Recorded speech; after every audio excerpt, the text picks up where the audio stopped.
Hello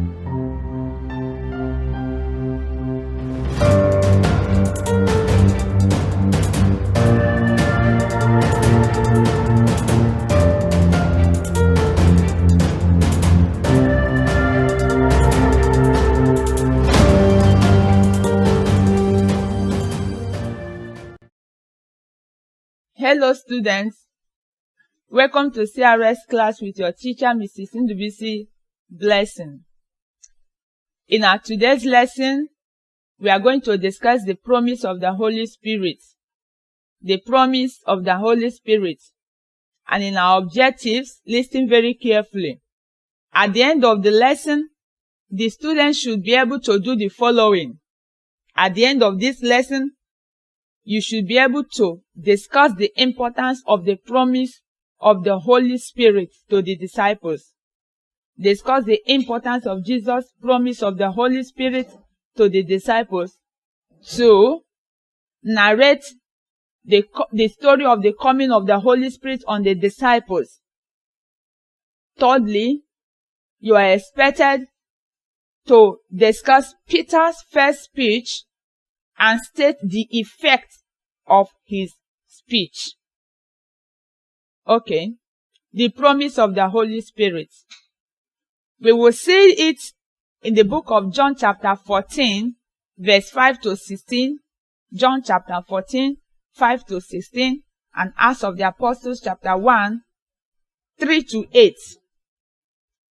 After the death, the resurrection, and the appearances of Jesus, we know that after his resurrection, he stayed for 40 days. And in this whole of 40 days, he appeared to many persons and to a group of persons.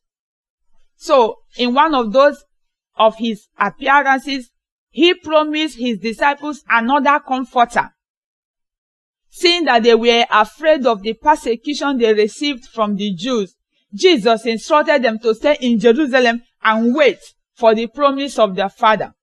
He told them that they should not leave Jerusalem until they have been endued by the Holy Spirit, so that they will be able to carry out the gospel, to preach the gospel to others.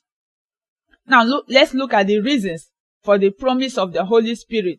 Why did he promise his disciples this Holy Spirit? Number 1, to enable them fulfill all their duties. To enable them fulfill all their duties. 2, to replace Jesus in the life of the disciples. Remember, while Jesus was with them in the flesh, they were not afraid of anything. But now, Jesus was arrested, he was killed, they buried him, he died, he resurrected. They were like, who again would defend them? So Jesus promised them the Holy Spirit to replace Jesus in the life of his disciples. Thirdly, to satisfy their human and their spiritual needs. Jesus promised his disciples the Holy Spirit to satisfy their human and their spiritual needs.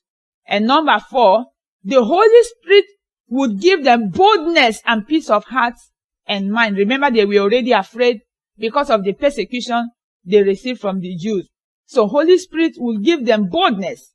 They will stand boldly to declare the word of God. The coming of the Holy Spirit. Open your Bible.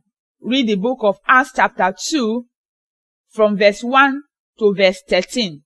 You will see the story of the coming of the Holy Spirit, or the fulfillment, how the Holy Spirit finally came on the disciples. The coming of the Holy Spirit took place on the day of Pentecost.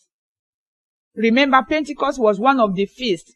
We have studied the feasts, the festivals that the Jews had from the land of Egypt. Remember, they instituted some there, and when they finally came to settle in the land of Canaan, they continued with those festivals. So the coming of the Holy Spirit took place on the day of Pentecost. This feast of Pentecost was one of the festivals of the Jews, as we have earlier stated. It was held 7 weeks after the feast of the Passover. You still remember the feast of Passover? Okay. The purpose was to thank God for a successful agricultural year and to seek his blessings for another agricultural year. On that day, the disciples, numbering about 120, were together in the upper room, praying and worshiping God. Meanwhile, there were others who were outside, because during this festival, many people do come home to celebrate it. As they were there, suddenly, there came a sound of a great wind from heaven into the room. Because you know, when there is a great wind blowing, you can even imagine the sound. You can hear the sound. Such a great wind, they heard the sound. There were also flames in the shape of tongues resting on each of them. In such a way, when they looked at each other, you could see my own, I could also see your own. That is how it happened. There were flames in the shape of tongues resting on each of them. All of them were filled with the Holy Spirit at the same time. And they began to speak in different languages as the Spirit enabled them to speak. When each of them who also came for the feast of Pentecost heard the disciples speak in his own language, they were like, what is happening? They were all amazed. They were even thanking, some were thanking God, say, they are speaking in my language. This one will say, they are speaking in my language. This one will say, they are speaking in my language. But they are all Galileans. However, there were those who made fun of them and said, look at these people. Some of them accused them of being drunk. But were they actually drunk? No. Let's look at Peter's speech and the effect of his speech. You can say Peter's defense, because they were accused. The disciples were accused of being drunk. He stood up to make a speech in defense of what was happening to them. Under the power of the Holy Spirit, Peter got up and explained to the people that they were not drunk. Rather, they were witnessing the fulfillment of Prophet Joel's words. Peter told them that Joel had earlier prophesied in the Old Testament. He quoted Joel chapter 2 verse 28, where God said that in the last days, that God would pour his Spirit upon all flesh, and they will all prophesy. Peter then made them understand that Jesus Christ was the Son of God and the Messiah, and that salvation is for anyone who has faith in the Lord Jesus Christ. He traced the genealogy of Jesus from Abraham to David and to the time that the Jews arrested Jesus, crucified him.